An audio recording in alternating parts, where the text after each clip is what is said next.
Hi friends, తెలంగాణలో రాష్ట్ర రైతులందరికీ రైతు బంధు డబ్బులు ఎప్పుడు పడుతున్నాయి, ఏ నెలలు పడుతున్నాయి తెలుసుకునే ముందు ఒక లైక్ చేయండి. అలాగే మహాలక్ష్మి స్కీమ్ ద్వారా వచ్చే డబ్బులు 2500 కూడా మరి ఏ నెలలో పడుతున్నాయి తెలుసుకునే ముందు ఒక లైక్ చేయండి, షేర్ చేయండి, సబ్స్క్రైబ్ చేయండి. కొత్తగా చూసేవారైతే ఇక పక్కనున్న బెల్ ఐకాన్ గంట నొక్కితే నేను వేసే నోటిఫికేషన్స్ అయితే మీకైతే ఆల్ బటన్ సింబల్ నొక్కితే నేను వేసే నోటిఫికేషన్ లేటెస్ట్ అప్డేట్స్ వీడియోస్ ఎప్పటికప్పుడు అయితే వస్తాయి.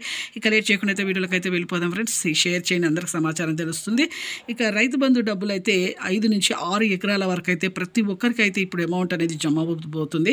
మీరు Aadhaar card, ration card, eKYC అయితే చేసుకోవాలి. ఫోన్ నెంబర్ లింక్ చేసుకోండి. అలాగే మీకు ప్రతి ఒక్కరు భూమి కొంతమందికి రద్దు అవుతున్నాయి. 19 లక్షల మందికి రైతు బంధు అనేది రద్దు అయ్యాయండి. ఎందుకంటే వీళ్ళకు బీడు భూములు అలాగే పెట్టేసి వీళ్ళు ఏదో వ్యాపారం చొప్పున అయితే విదేశాలకు వెళ్ళడం, ఇలాంటి వారికి అయితే రద్దు అవుతున్నాయి. వెంటనే మీరైతే ఈకేవైసీ చేసుకోండి. ఇక్కడ ఉండి భూమి అనేది సాగు చేసుకుంటే మీకైతే ఖచ్చితంగా అయితే 5-6 ఎకరాల వరకు అయితే అమౌంట్ అనేది పడబోతున్నాయి.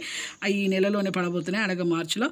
అలాగే ఇక మహాలక్ష్మి స్కీమ్ కూడా 2500 ఈ నెలలోనే పడబోతున్నాయి. వెంటనే మీరు ఈకేవైసీ చేసుకుని మ్యారేజ్ సర్టిఫికేట్, క్యాస్ట్ ఇన్కమ్ అని కూడా విజిలెన్స్ ఆఫీసర్గా చూపించండి. థ్యాంక్స్.